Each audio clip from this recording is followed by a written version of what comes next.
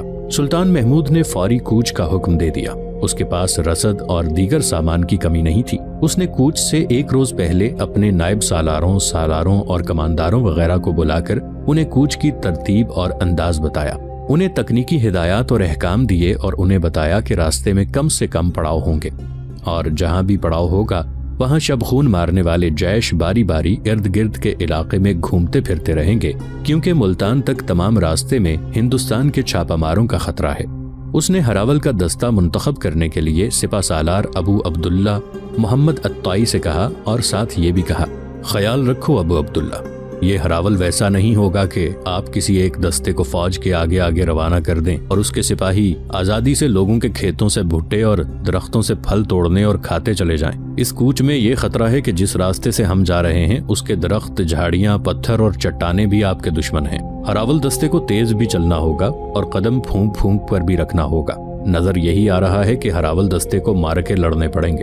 کمانداروں کو معلوم نہیں تھا کہ سلطان محمود ہراول کے لیے ایسے سخت احکام کیوں دے رہا ہے۔ عاصم عمر کے بیٹے قاسم بن عمر کو ان احکام کے پس منظر کا علم تھا، وہ ان خطروں سے آگاہ تھا جن کی طرف سلطان محمود اشارہ کر رہا تھا۔ وہ اٹھ کھڑا ہوا۔ سلطان عالی مقام قاسم بن عمر نے کہا، اگر میری تجویز آپ کے منصوبے میں مداخلت بے جا نہ ہو تو میں عرض کرنا چاہتا ہوں کہ ہراول میں میرے جیش کو بھیجا جائے۔ تمہارا نام؟ سلطان نے پوچھا۔ قاسم کی بجائے سپہ سالار ابو عبداللہ نے اٹھ کر جواب دیا، اس کا نام قاسم بن عمر ہے، عاصم بن عمر کا بیٹا۔ سلطان محمود کے چہرے کے تاثرات میں تبدیلی سی آئی، اس نے ذرا سوچ کر کہا، ہراول دستے کا انتخاب ہم بعد میں کریں گے، اس کماندار کو یہیں رہنے دینا، میں اسے الگ کچھ سمجھاؤں گا۔ کوچ کا دن اور وقت بتا کر اور ہدایات دے کر سلطان محمود نے سب کو رخصت کر دیا۔ سپہ سالار اور قاسم وہیں رہے۔ سلطان نے دونوں کو اپنے قریب بلایا۔ تم نے اپنے آپ کو ہراول کے لیے کیوں پیش کیا ہے؟ سلطان محمود نے قاسم سے پوچھا۔ کیونکہ راستے میں وہ خطرے ہیں جو ہماری فوج کے لیے میرے باپ نے پیدا کیے ہیں، قاسم نے جواب دیا۔ میں چاہتا ہوں کہ جو خطرے میرے باپ نے پیدا کیے ہیں ان کا پہلا شکار اس کا بیٹا ہونا چاہیے۔ محترم سلطان، سپہ سالار ابو عبداللہ نے کہا، اس کی ماں میرے پاس آئی تھی، اسے اپنے خامند کی خودکشی کا کوئی غم نہیں، وہ شرمسار ہے کہ اس کے خامند نے آپ کو دھوکہ دینے کی کوشش کی۔ میں اس عورت کی قدر کرتا ہوں، اس نے کہا ہے کہ اس کے بیٹے کو پیش قدمی اور میدان جنگ میں اس جگہ رکھا جائے جہاں موت یقینی ہو اور اسے اپنے جوہر دکھانے کا ایسا موقع ملے کہ یہ بھاگ نہ سکے۔ اس نے یہ بھی کہا ہے کہ اپنے بچے کو خدا کی راہ میں قربان کر کے اس کے باپ کے گناہ کا کفارہ ادا کرنا چاہتی ہوں۔ کیا تم میں بھی اپنی ماں کا جذبہ ہے؟ سلطان نے قاسم سے پوچھا، یا کیا تم میں بھی اپنے باپ کی کمزوریاں ہیں؟ میں آپ کو حلف اور قسم کے سوا اور کسی طریقے سے یقین نہیں دلا سکتا کہ مجھ میں ماں کا جذبہ زیادہ اور باپ کی کمزوریاں کم ہیں، قاسم نے کہا۔ سپاہ گری میں میرا استاد میرا باپ تھا، میں اس کے متعلق یہی جانتا تھا کہ وہ خوش طبع اور زندہ دل انسان تھا۔ میں صرف سپاہ گری پر نظر رکھتا ہوں۔ میں نے باپ کی لاش دیکھتے ہی کہہ دیا تھا کہ میں اس کی غداری کا ازالہ کروں گا۔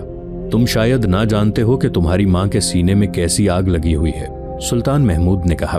اسے نوجوانی میں ہند کے فوجی اغوا کر کے لائے تھے، وہ ان کفار کی ہوس کا نشانہ بنی رہی۔ وہ خوش قسمت تھی کہ ہند کی فوج کو شکست ہوئی۔ تمہاری ماں جیسی بہت سی مسلمان لڑکیاں پیچھے رہ گئیں، ہم نے سب کی شادیاں اپنے فوج کے آدمیوں سے کر دیں۔ تم نوجوان ہو قاسم، شاید تمہارے دل میں یہ بھی احساس پیدا نہ ہوا ہو کہ مسلمانوں کو دو چیزوں پر مر مٹنا چاہیے، ایک ہے مذہب اور دوسری چیز جسے میں مذہب جتنا مقدس سمجھتا ہوں، قوم کی بیٹیوں کی عصمت ہے۔ ہند میں جو مسلمان رہتے ہیں وہ بھی ہماری قوم کے افراد ہیں۔ مسلمان لڑکی کی عزت لوٹنا ہندوؤں نے اپنے مذہب کا فریضہ بنا رکھا ہے۔ ہمارے مذہب کا حکم یہ ہے کہ لڑکی کسی بھی مذہب کی ہو، اس کی عزت پر ہاتھ ڈالنا گناہ کبیرہ ہے، اور جب مسلمان کی ایک بیٹی کی عصمت پر کوئی کافر حملہ کرے تو عالم اسلام کی نیندیں حرام ہو جانی چاہیے۔ مسلمانوں کا ایمان ہونا چاہیے۔ انتقام، اپنی بیٹی کی عصمت کا انتقام۔ میں انتقام لوں گا سلطان عالی مقام، قاسم نے کہا۔ جوانی اندھی ہوتی ہے قاسم، سلطان نے کہا، لیکن میرے پیر و مرشد نے مجھے لڑکپن میں بتایا تھا کہ انسان میں گناہوں کو قبول کرنے کی جتنی کمزوری ہوتی ہے، اس سے زیادہ اس میں گناہ سے بچنے کی قوت بھی ہوتی ہے، مگر قوت کردار میں ہے۔ کردار کی تلوار کو مضبوطی سے پکڑے رکھو تو گناہوں کو شکست دے سکتے ہو۔ مجھے تمہارے باپ کی جسمانی موت کا کوئی غم نہیں، غم اس کی روحانی موت کا ہے۔ وہ اپنی روح کو ملتان میں مار آیا تھا، یہاں آ کر اس نے اپنے جسم کو مارا ہے۔ تم اپنے جسم کو بھول جاؤ، روح کو سامنے رکھو۔ میرے پیر و مرشد ابو الحسن خرقانی نے مجھے بتایا تھا کہ انسان کے پاس روح خدا کی امانت ہے، اگر اسے ناپاک کرو گے تو خدا کی امانت میں خیانت کرو گے۔ تمہارے باپ نے روح کو پراگندہ کیا اور تم نے دیکھ لیا ہے کہ وہ کیسی موت مرا ہے۔ اس سے تو یہ لڑکی خدا کے زیادہ قریب ہے۔ عیش و عشرت اور گناہوں کی دنیا میں رہی، مگر اس نے ایمان اور روح کو بچائے رکھا۔ اسی کا نتیجہ ہے کہ وہ کفار کے چنگل سے آزاد ہو آئی ہے۔ اسی نے مجھے تمہارے باپ کا دھوکہ بتایا تھا۔ یہ اسلام کی بیٹی کا کردار ہے۔ تمہیں معلوم ہے کہ ہمارے کوچ کے راستے میں کیا خطرہ ہے؟ معلوم ہے سلطان عالی مقام، قاسم نے کہا۔ مجھے اجازت دی جائے کہ میں اپنی پسند کے سپاہی منتخب کر سکوں۔ کفار کا کوئی چھاپا مار فوج کے قریب نہیں آ سکے گا۔ سلطان محمود غزنوی نے سپہ سالار ابو عبداللہ سے کہا کہ قاسم کو اس کی پسند کے آدمی دے دو۔ ہراول کا دستہ جس میں 500 سوار تھے سب سے پہلے پشاور سے نکلا۔ قاسم بن عمر کا گھوڑا آگے آگے جا رہا تھا اور راستے کے ساتھ ساتھ قاسم سے چند قدم دور ایک اور گھوڑا چلا جا رہا تھا جس پر ایک عورت سوار تھی۔ سیاہ نقاب سے اس کی صرف آنکھیں نظر آتی تھیں۔ قاسم کو اس سوار کی موجودگی کا پورا احساس تھا۔ پشاور سے کچھ دور جا کر قاسم نے بازو بلند کیا اور گھوڑا روک لیا۔ ہراول کا دستہ رک گیا۔ قاسم گھوڑے سے اترا، ادھر وہ عورت گھوڑے سے اتری۔ دونوں ایک دوسرے کی طرف بڑھے۔ اب مجھے خدا کے حوالے کر دو ماں، قاسم نے عورت کے پاؤں چھو کر کہا۔ ماں نے قاسم کے دائیں بازو کے ساتھ ایک تعویذ سا باندھ دیا اور بولی، یہ قرآن کی وہ آیت ہے جو پہاڑوں کو ریزہ ریزہ کرتی ہے۔ شرط یہ ہے کہ اپنے دین و ایمان کو مضبوط رکھا جائے۔ انسان کے جسم کی مضبوطی ایمان کی مضبوطی سے قائم رہتی ہے۔ الوداع میرے بیٹے، زندہ آؤ گے تو ماں کی خوشی ہوگی، تمہاری لاش آئے گی تو ماں بہت زیادہ خوش ہوگی، لیکن میں فتح کی خبر سنوں۔ ماں کی آواز حلق میں دب کے رہ گئی، اس پر رقت طاری ہو گئی۔ قاسم کود کر گھوڑے پر سوار ہوا اور ہراول دستہ چل پڑا۔ بہت دور جا کر قاسم نے پیچھے دیکھا، اسے صبح کے دھندلکے میں ایک چٹان پر ایک گھوڑا کھڑا نظر آ رہا تھا۔ اس کی ماں کا بازو ہوا میں ہل رہا تھا۔ پھر ایک بلند چٹان نے درمیان میں آ کر انہیں ایک دوسرے کی نظروں سے اوجھل کر دیا۔ سورج طلوع ہو رہا تھا جب سلطان محمود غزنوی پشاور کے ایک وسیع میدان میں اپنی فوج کے سامنے کھڑا تھا۔ رسد کا بڑا ہی لمبا قافلہ چل پڑا۔ فوج کوچ کے حکم کا انتظار کر رہی تھی۔ اسلام کے سپاہیوں، سلطان محمود اپنی فوج سے مخاطب ہوا، آج تم میرے حکم سے نہیں اپنے خدا کے حکم سے کوچ کر رہے ہو۔ تم اس ملک میں جا رہے ہو جہاں محمد بن قاسم کے مجاہدوں کی آذانیں گونجی تھی۔ کفار نے وہ آذانیں خاموش کر دی ہیں۔ وہاں اسلام کی شمع بجھ رہی ہے، مسجدیں ویران ہو گئی ہیں، ان بت پرستوں کی حکمرانی ہے، تمہاری بہنوں اور بیٹیوں کی عصمتیں لٹ رہی ہیں، وہ مظلوم تمہیں پکار رہی ہیں۔ یہ اللہ اور اس کے رسول صلی اللہ علیہ وآلہ وسلم کا حکم ہے کہ دنیا میں کہیں مسلمانوں پر ظلم ہو رہا ہو تو ساری دنیا کے مسلمانوں پر جہاد فرض ہو جاتا ہے۔ یہ قرآن کا حکم ہے کہ کفار کے خلاف اس وقت تک لڑو جب تک کہ یہ فتنہ ختم نہ ہو جائے۔ ہندوؤں کی فوج تم پر 3 حملے کر چکی ہے اور تم تینوں بار اسے شکست دے چکے ہو۔ ہندو راجے تمہارے ملک کو صرف اس لیے فتح کرنا چاہتے ہیں کہ اسلام کے سرچشموں کو بند کر دیں۔ یہ جنگ 2 فوجوں کی نہیں اور 2 مذہبوں کی ہے۔ آج ہم ثابت کرنے کے لیے کہ اسلام سچا مذہب ہے ایک اجنبی ملک میں جا رہے ہیں، مگر اس ملک میں اپنے آپ کو اجنبی نہ سمجھنا۔ وہ زمین مسلمانوں کے گھوڑوں کے سموں سے آشنا ہے اور انہی سموں کی دھمک اور نعروں کی گرج کا انتظار کر رہی ہے۔ سلطان محمود غزنوی کا خطاب جذباتی ہوتا چلا گیا۔ وہ ضروری ہدایات سالاروں اور کمانداروں کو دے چکا تھا۔ اس نے سپاہیوں کو یہ ذہن نشین کرانا ضروری سمجھا تھا کہ یہ جنگ ملک گیری اور سلطنت کی توسیع کے لیے نہیں بلکہ یہ جہاد فی سبیل اللہ ہے۔ اس کے جذباتی الفاظ نے فوج میں ولولہ اور جوش پیدا کر دیا اور سپاہی کوچ کے لیے بےتاب ہونے لگے۔ قاسم بن عمر کا ہراول دستہ دوپہر سے ذرا بعد دریا کے اس مقام پر پہنچ گیا جہاں کشتیوں کا پل تھا۔ دستہ پل کے وسط میں پہنچا تو تیروں کی بوچھاڑ آئی جو قاسم کے گھوڑے سے چند قدم آگے کشتیوں کے اوپر رکھے ہوئے تختوں میں پیوست ہو گئی۔ قاسم نے گھوڑا روک لیا۔ دوسرے کنارے سے آواز آئی، آگے بڑھنے کی کوشش نہ کرنا ورنہ سب کے سب تیروں سے چھلنی ہو جاؤ گے۔ تم کون لوگ ہو؟ قاسم نے بلند آواز سے پوچھا۔ ہم سلطان محمود غزنوی کے سپاہی ہیں، راجہ آنند پال ہمارا باج گزار ہے، ہمیں اس پل سے گزرنے سے کوئی نہیں روک سکتا۔ یہ مہاراج آنند پال کا حکم ہے کہ کوئی مسلمان سپاہی اس پل سے آگے نہ آئے۔ قاسم کو جواب ملا، واپس چلے جاؤ۔ سامنے والے کنارے پر پہاڑیاں اور چٹانیں تھیں۔